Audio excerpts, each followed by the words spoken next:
Assalamualaikum warahmatullahi wabarakatuh.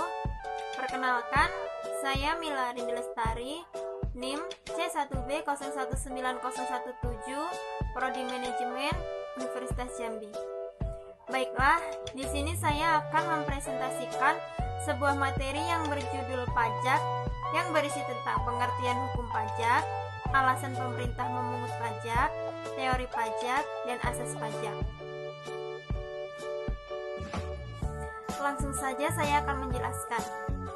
Hukum pajak. Hukum pajak adalah sekumpulan peraturan yang mengatur hak dan kewajiban serta hubungan antara wajib pajak dan pemerintah selaku pemungut pajak. Selanjutnya, definisi pajak. Definisi pajak sendiri adalah kontribusi yang bersifat wajib dan tidak mendapat imbalan langsung. Bersifat wajib artinya pengenaan pajak dapat dipaksakan oleh negara kepada warga negaranya.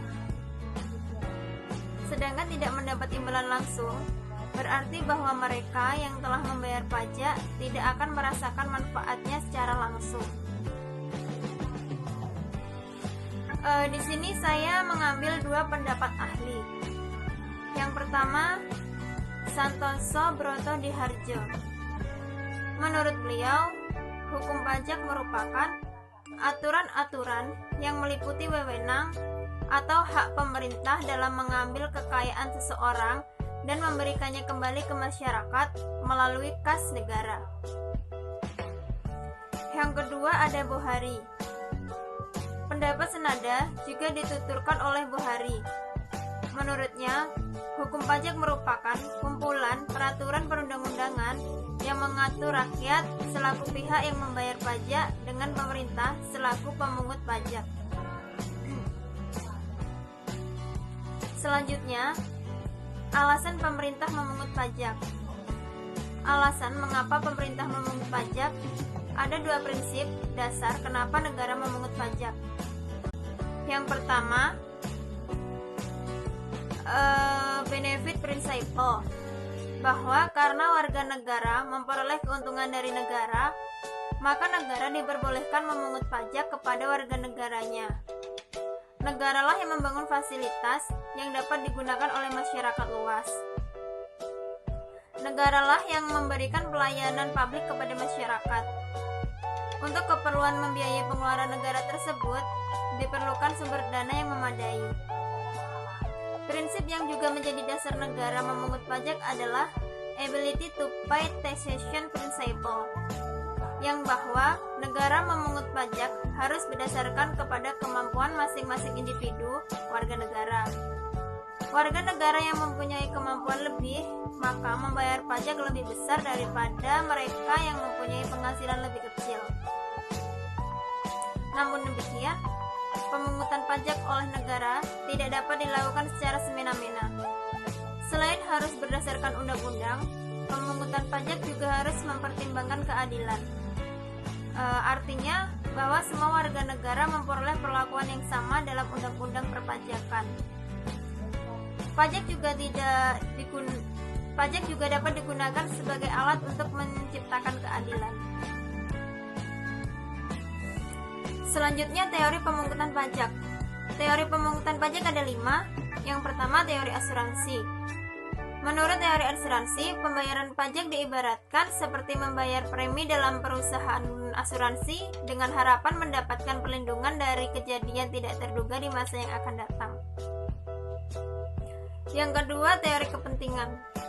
Dalam teori kepentingan, ibarat dua belah pihak yang saling membutuhkan dan saling menguntungkan.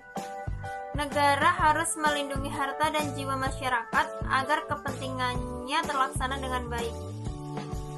Untuk melakukan itu semua, pastinya diperlukan biaya yang cukup banyak. Biaya yang cukup banyak tersebut dibebankan kepada masyarakat. Biaya yang dikeluarkan masyarakat itu sama dengan masyarakat yang membayar pajak. Yang ketiga ada teori gaya pikul.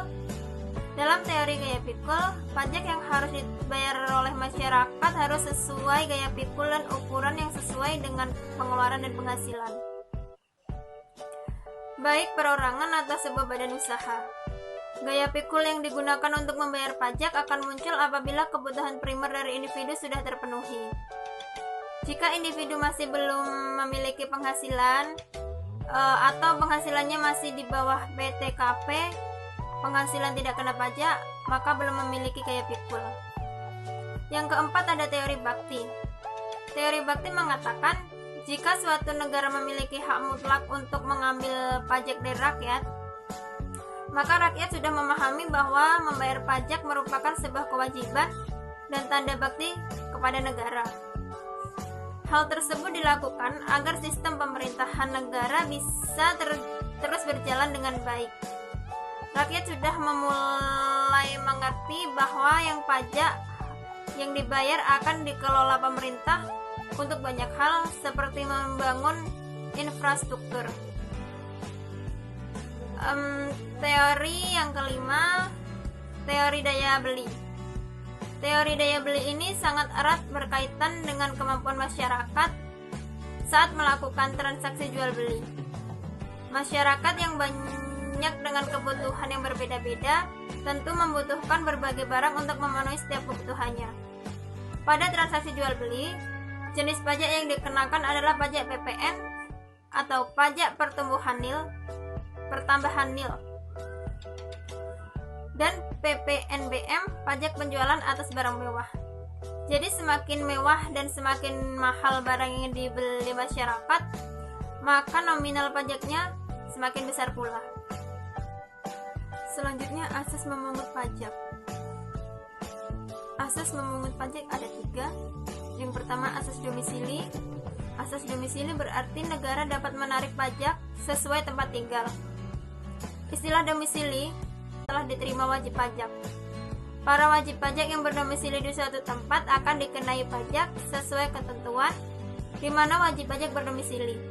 Contohnya, penghasilan dari bentuk usaha tetap yang ada di Indonesia, maka akan dikenakan dengan pajak Indonesia. Yang kedua, asas kebangsaan. Dalam asas kebangsaan, yang menjadi landasannya adalah status kewarganegaraan dari badan usaha atau orang yang mendapatkan penghasilan. Hampir sama dengan asas domisili, karena negara dapat memberikan pajak dengan status wajib pajak kewarganegaraan. Yang ketiga, asas sumber. Asas sumber yaitu negara dapat mengenakan pajak untuk penghasilan yang diperoleh negara tersebut. Semua penghasilan yang didapat dari negara dapat memberikan pajak tanpa melihat domisili wajib pajak. Mungkin cukup sekian presentasi yang dapat saya sampaikan. Kurang dan lebihnya saya mohon maaf karena di sini saya juga belajar. Cukup sekian. Terima kasih. Wassalamualaikum warahmatullahi wabarakatuh.